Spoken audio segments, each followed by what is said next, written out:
Lunes de la 18ª semana del tiempo ordinario. Lectura del Santo Evangelio según San Mateo.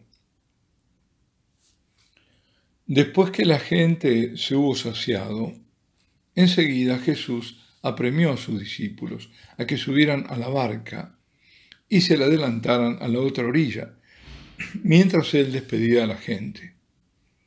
Y después de despedir a la gente, subió al monte a solas para orar. Llegada la noche estaba allí solo.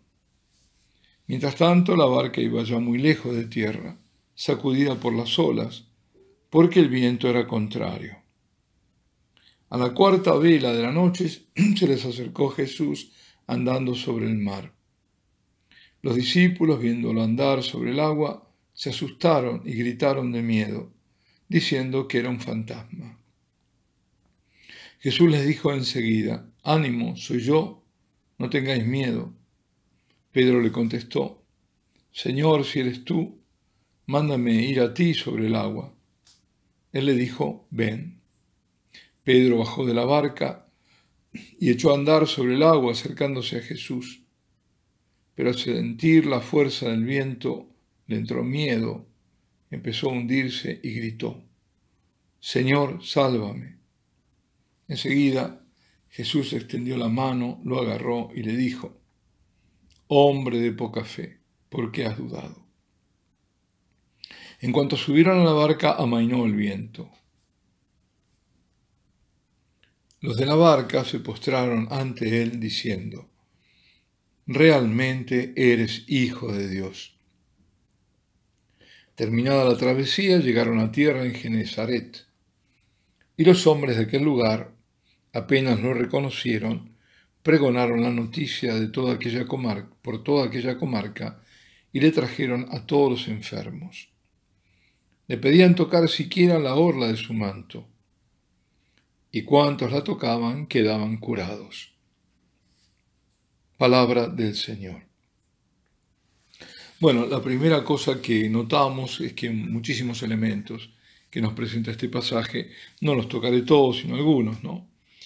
Empieza donde había terminado el relato de ayer, el domingo, cuando fue tanto el alimento que unos 5.000 hombres, y decía, sin contar mujeres y niños, quedaron saciados y encima habían sobrado 12 cestos de alimentos.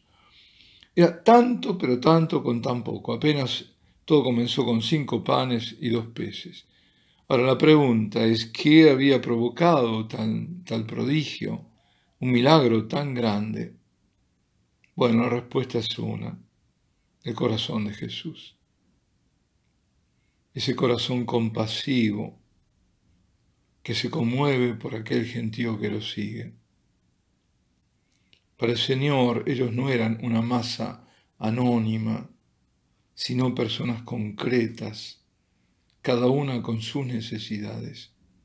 Y Él había venido por cada uno en particular, aunque no en esta circunstancia, porque Él quería descansar, pero bueno, vino, es decir, cuando digo había venido, me refiero a que se encarna en Dios y en su condescendencia máxima viene a nosotros, ¿no?, por cada uno. Y ahora aquí lo tenemos al Señor, que después de haber curado y saciado a la gente, nos va despidiendo. Pero no es una despedida al montón, ¿no?, como decir, bueno, adiós, ya está. No. Pese a que son muchísimos aún, los oye, les muestra su cercanía, su amor. Y como sabe que ya es tarde, apremia a los discípulos que no lo esperen y les ordena que partan. Y mientras Jesús está ahí, quizás hablando con los que necesitaban alguna otra palabra, enseñando, aconsejando, exhortando, bendiciendo, estaba ahí, se quedaba ahí. Y luego de despedirlos a todos, ya es oscuro cuando se va a la montaña a orar y pasa gran parte de la noche en oración. Y está alzando ahí su oración al Padre, pidiendo por toda aquella gente y por los suyos. Mientras tanto, estos, sus discípulos, están en la barca remando con viento contrario y fuerte y avanzan lentamente. A la cuarta vela, dice el relato, cuando ellos están ya lejos, el Señor va a su encuentro, caminando por el agua o sobre las aguas, y se les acerca. Las vigilias, o velas, acá habla de la cuarta vela, ¿no? Las vigilias, o cuarta vigilia, lo mismo, solían ser de 3 horas. Eran turnos, por ejemplo, los centinelas, o también los que estaban en el templo, los sacerdotes. Bueno, tocaban todo un día, pero tenían que turnar. Y la primera comenzaba eso de las 6 de la tarde. Por lo tanto, si se habla de la cuarta vigilia o cuarta vela, correspondía entre las 3 y las 6 de la mañana. Y podemos imaginar el susto al verlo caminando en medio de ese fuerte oleaje del viento y en la oscuridad de la noche. Gritan de miedo. ¡Ah, es un fantasma! Bueno, esto mismo lo relata, el mismo relato lo tiene San Marcos, ¿no? Y también la respuesta, Señor, ánimo, soy yo, no temáis. Pedro, vemos que quiere verificar que es el Señor y hasta se pone a prueba él mismo. Es el arrojado siempre, Pedro es un arrojado, un impetuoso. Señor, si eres tú, mándame ir a ti sobre el agua. Ven. Y Pedro, en un acto de fe y obediencia, logra caminar sobre el agua, que eso no nos olvidamos, fue el único. ¿Quién se hubiera animado a hacer eso? Pues él camina sobre el agua, Pedro lo hace. Pedro lo hace por poco, porque ante el batir del viento, el oleaje, siente miedo y empieza a hundirse. Y aquí es bueno detenerse para meditar. Lo primero que tenemos que resaltar es el amor de Jesús, que deja sus planes de estar tranquilamente en un despoblado para tener aquella multitud y tomarse todo el tiempo y encima para despedirlos y preocuparse también por sus discípulos haciéndolos marchar. Y luego el Cristo orante, su oración en la noche. Hasta la cuarta vela. En la barca podemos vernos nosotros y más ampliamente toda la iglesia ante la adversidad de la historia. ¿Cuántas veces la iglesia desde el comienzo ha tenido que remar en contra de toda la corriente? Siempre, el mundo se le opuso siempre, absolutamente siempre. Ahí está la autenticidad, la veracidad de la iglesia. Cuando el mundo aplaude, es que la iglesia no es esa la iglesia. Algo está andando mal. Pues bien, el Señor parece no estar ahí. Está la barca, pero Él no está. Aun cuando está en realidad, porque está en la montaña orando por ella, por cada uno de nosotros, intercediendo ante el Padre. Y el encuentro ocurre cuando más arrecia ese viento hostil y cuando menos se puede avanzar. El Señor llega a la cuarta vigilia, es decir, llegan en la noche entrada. Es ahora en que incluso el sueño es el más profundo, ¿no? Es ahora que también se aprovechan para o los ataques o los ladrones. A esa hora más o menos va también la Magdalena, y también a esa hora es el encuentro con la Magdalena. Es decir, que parece que el Señor privilegia o privilegiara la noche, sobre todo ese momento de la noche para que nos encontremos con Él. Claro que a toda hora puede ser el encuentro, pero esa hora es especial. Alrededor o a partir de las 3, las 4 de la madrugada. Muchos dicen, y a mí me ha pasado también durante un tiempo, no sabemos por qué uno se despierta como si alguien lo despertara a las 3 de la mañana. Y a veces ve exactamente la hora. Y es signo que tenemos que rezar. Yo tengo una teoría, pero es mía, esa teoría no la leí en ningún lado, pero bueno, digo, quizás a las 3 de la mañana fue la hora en que Él resucitó. Y así se cumplieron justo entonces día y medio. De los 3 días, viernes a las 3 de la tarde hasta la noche del sábado al domingo a las 3 de la madrugada, tenemos hora y media. Pero esto es una especulación mía. pero algo tiene, algo hay, algo pasa ahí.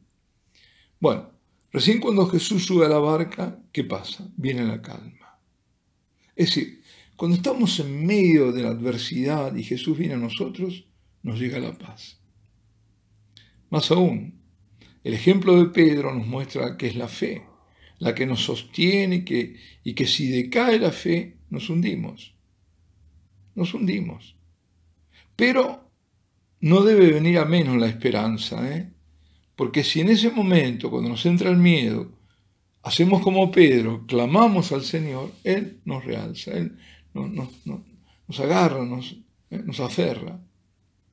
Porque si Pedro se hunde, es en realidad la fe la que se hunde. La que obedeciendo al Señor lo había mantenido a flote. Ven, lo había sustentado en el mar, contra toda ley natural. También nosotros podremos entrar en pánico, sobre todo ante a veces acciones arriesgadas y no debidamente sopesadas. Pero como Pedro, que pide ayuda al Señor, y Él, entonces también como a Pedro, Él nos aferra de la mano. Y como a Pedro también nos va a amonestar diciendo, hombre de poca fe, ¿por qué has dudado? ¿Por qué has dudado? Ante Cristo que nos trae la paz, cabe postrarse en adoración, como hicieron los otros discípulos, y confesar que verdaderamente Jesús es el Hijo de Dios, es Dios. Esto es lo que ocurre en cada capilla donde la iglesia adora al Señor, especialmente aquellas que adoran en todas las vigilias nocturnas y de día, sin interrupción, donde hay sobre todo adoración perpetua, allí hay paz. Y es cuando reconocemos que estamos ante el Hijo de Dios, que calma todas las tempestades que tenemos encima de nosotros. Y también es cuando sabemos que Él es digno de adoración y de amor. Bien, el relato finaliza diciendo que llegados a Genezaret, reconocido Jesús, rápidamente se corre la noticia y de todas partes traen enfermos. Y que basta tocar la orla de su manto para sanarse. Y de nuevo, aquí tenemos la fe, ¿no? Basta tocar el borde del manto, basta esa fe en Él para que Él obre el milagro, como hizo con la hemorroísa. Ahora, quiero ir a otro tema, para finalizar. Es la interpretación de la Sagrada Escritura. Y lo haré a propósito de comentarios que me llegan. A la Escritura, Sagrada Escritura se la interpreta según la letra, en primer lugar. Y se puede darle un sentido alegórico siempre y cuando no desvirtúe el sentido primario. Es decir, si es una alegoría, como han hecho los padres de la Iglesia y tantos, pero siempre dentro del sentido original. Pero lo que no se puede es dar una interpretación alegórica para cambiar lo que la letra dice. Y voy a dar un ejemplo. En esta perícopa, bueno, perdón por el término, me refiero al texto evangélico proclamado que estamos considerando, hay 3 hechos extraordinarios que son de orden sobrenatural. Las curaciones que obra el Señor, incluso tocando el borde del manto por parte de la gente, la multiplicación de los panes y peces y el caminar sobre las aguas. Bien, un modernista, y recuerdo que el modernismo fue definido por el Papa San Pío X como el compendio de todas las herejías, un modernista, que es aquel que niega toda sobrenaturalidad, diría, en el caso de las curaciones, que eran de enfermedades psicosomáticas, y la fe era la componente psicológica que obraba y que hacía que la persona se sanase. Eso dirían estos racionalistas modernistas. En cuanto a la multiplicación de los panes, y aquí en realidad me contaron que alguien lo dijo en un sermón, y eso no me extraña porque es típico de estos modernistas, herejes, dicen que no hubo tal multiplicación porque Jesús no era un mago, sino que los panes no se acabaron. Ahora, vosotros y yo nos preguntamos, ¿y entonces cómo fue eso? ¿Cómo fue que no se acabaron si solo había 5 panes y 2 peces? Pues mis queridos amigos, muy simple, no nos habíamos dado cuenta. La gente los tenía guardados y el milagro fue que empezaron a compartirlo. Ah, qué buena explicación, ¿eh? Me pregunto, ¿pero cómo se les escapó esto a los 4 evangelistas? Porque en este caso de la multiplicación de los panes están los 4, no solo los sinópticos, sino también Juan. Figura la multiplicación de los panes. Esto me trae así al recuerdo, a la memoria, un comentario de un gran biblista, nada menos que el fundador de la Escuela Bíblica de Jerusalén. Muchos tendrán o habrán escuchado hablar de la Biblia de Jerusalén. Bueno, es parte de esa escuela bíblica. Me refiero al padre dominico Marie-Joseph Lagrange. Me acuerdo haber leído cuando dice cómo uno de estos racionalistas explicaría el episodio de Pedro pescando y extrayendo una moneda de la boca del pez, tal cual el Señor le había dicho, ¿no? Se le había indicado, y con la cual pescó y sacó una moneda de la boca, y con esa moneda pagó el tributo al templo de Jesús y el propio, ¿no? Pues bien, la explicación según comentaba irónicamente, por supuesto, el padre Lagrange, este gran biblista, decía, la explicación de esta gente, estos racionalistas, es que en realidad, y uno dice, qué agudos que son, Dios mío, Pedro sí fue a pescar y luego llevó el pescado al mercado donde lo vendió y de allí sacó el dinero para pagar el impuesto. ¿Qué tal? Es decir, cualquier cosa con tal de negar el hecho sobrenatural. Claro, en el caso de caminar sobre las aguas la tienen más difícil. Por tanto, hay que negarlo. Cuando ya no se puede, entonces, bueno, peor. Si los hechos van contra, es decir, la teoría que ellos tienen, los hechos van contra esas teorías, peor para los hechos. Entonces hay que negarlo, con mucho histórico. Es como aquel que viendo una jirafa, que era totalmente desconocida, para él nunca había oído hablar, nunca la había visto, dijo, este animal no existe. No niegan. ¿Y qué dirían? Bueno, qué sé yo, dirán que lo vieron caminar, pero en realidad era como una ensoñación, que estaban fatigados, que vieron visiones, o que realmente era un fantasma, o que el miedo les hizo ver lo que no era, o que era la hora tarde, qué sé yo, algo de eso. Bueno.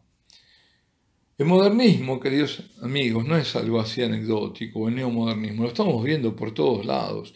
Es el mal que infectó a la iglesia, que está gangrenando su cuerpo. Pensemos que santos papas intentaron extirparlo y no pudieron.